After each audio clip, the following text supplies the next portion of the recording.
A lot of people believe that the next economic crisis is on its way. And Warren Buffett, one of the most successful investors of our time, has said that this crisis will be worse than anything he's ever seen in his lifetime. In this video, we'll take a look at what he's saying and what it could mean for the economy. Hello everyone, welcome to Financify.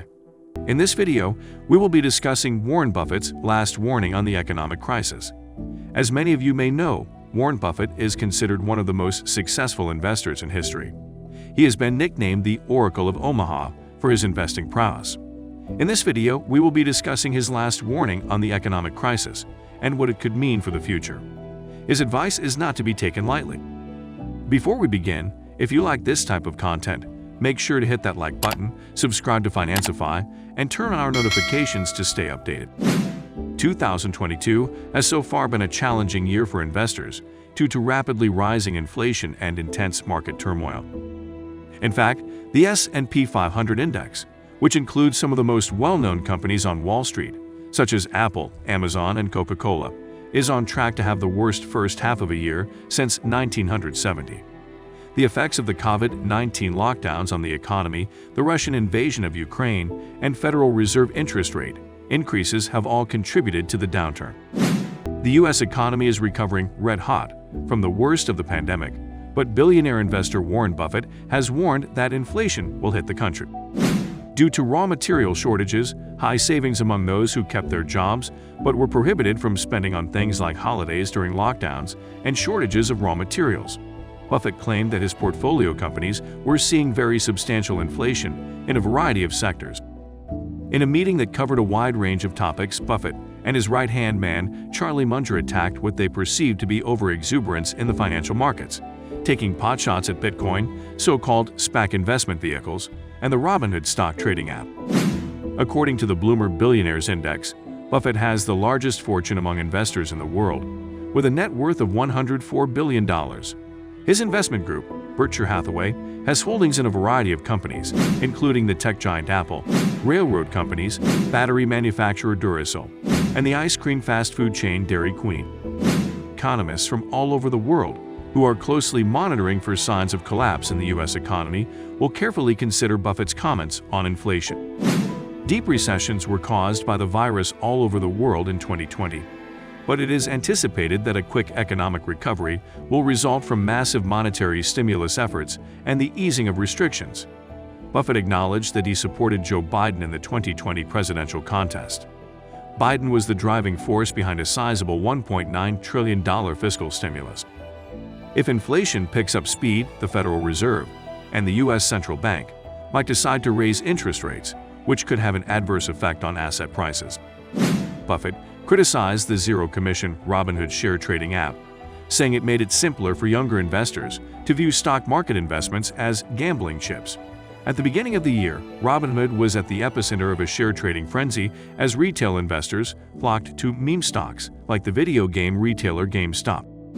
Both Buffett and Munger criticized the overabundance of special purpose acquisition companies, or SPACs, which act as blank check vehicles to raise capital in search of private companies to acquire.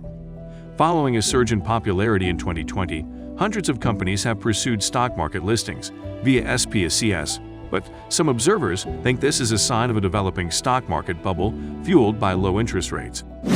The moral failing of SPACs, according to Munger, and the horrendous problems with civilization that the easy money being made by SPAC sponsors could bring about. Additionally, Munger expressed his dislike for the rise of the cryptocurrency Bitcoin, saying that it was useful to kidnappers and extortionists. It was a financial product that was created out of thin air, according to him, and was therefore disgusting and contrary to the interest of civilization. Additionally, Buffett defended Berkshire Hathaway's continued ownership of stakes in fossil fuel firms such as Chevron, a U.S. oil supermajor producer, and numerous other sizable energy firms. Buffett stated, "Chevron is not an evil company in the least, and I have no qualms about owning Chevron," adding that he believed that people on the extremes of both sides are a little nuts regarding the climate crisis. Both Buffett and Munger expressed dissatisfaction with the state of the economy as a result of inflation, and the fact that it is largely the result of lax fiscal and monetary policy. This policy effectively created a supply/demand imbalance by artificially inflating demand. The solution was to raise prices in an effort to reduce demand. Increasing interest rates in an effort to curb demand appear to be the current solution. "We are seeing an unleashing of the fact that we just mailed a lot of money one way or another," said Buffett. "We've had a lot of inflation, and it was almost impossible not to have it if you're going to give out the kind of money we gave out. And it's probably a good thing we did it. In fact, I think at one point when the Federal Reserve was creating the money, if they hadn't done it, our lives would be worse, a whole lot worse. Now that was an important decision," said Buffett.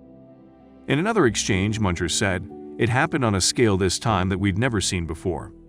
Those checks are just mailed out to everybody who claim to have a business and claim to have employees. They probably drowned the country in money for a while, and as Buffett says, they probably had to do it." One way of growing wealth during inflationary times is looking for opportunities that aren't otherwise available. The trick is having plenty of experience looking for those opportunities in other economic conditions, too. We depend on mispriced businesses through mechanisms where we aren't responsible for the mispricing of them, Buffett said. Buffett reminded shareholders that he never knows what the stock market is going to do in the short term, which is why attempting to time the market is a poor investment strategy. Investors who think they can jump in and out of the market at all the right times are extremely unlikely to be successful. "We have not been good at timing," Buffett said. "We've been reasonably good at figuring out when we were getting enough for our money." Buffett claimed that they deployed money during the 2008 financial crisis too early and claimed to have totally missed the chance in March of 2020. When it comes to where they place their money, investors have many options. Once more, Buffett was very clear about his preference: assets that increase owners' wealth. Stocks, bonds, real estate, agricultural land, and other investments fall under this category. However, Buffett has made it clear that he is not a fan of cryptocurrencies, which have recently exploded onto the investment scene and drawn a lot of attention from traders and the media. "If you told me you owned all of the Bitcoin in the world, and you offered it to me for $25, I wouldn't take it because what would I do with it?" Buffett said. According to Buffett, owning a farm produces food and owning an apartment building generates rental income. But owning cryptocurrencies like Bitcoin doesn't generate any income for the owner. Both Buffett and Munger made it clear that they still hold the same views about Bitcoin and other cryptocurrencies today as when they first began alerting investors to their risks. In 2014, Buffett referred to Bitcoin as a mirage, but Munger, 98, went one step further at the meeting. "In my life, I try and avoid things that are stupid and evil and make me look bad in comparison with somebody else. And Bitcoin does all three," Munger said. Munger, who is renowned for having strong opinions, claimed that Bitcoin is evil because it threatens the Federal Reserve and the system of fiat currency, and is stupid because it's very likely to go to zero. "The communist nation was wise to outright ban cryptocurrency last year," he added, making the U.S. appear inferior to China. "When you have your own retirement account and your friendly advisor suggests you put all of the money into Bitcoin, just say no," Munger added. Is the U.S. economy collapsing? What will happen if the economy collapses? Please let us know in our comments section below. If you found this video helpful, please press the like button and subscribe to Financify for more content like this. Also, if you think it's only the US that is facing an economic crisis, then you must watch our video on China's economic nightmare, the end of an empire. It's a must-watch.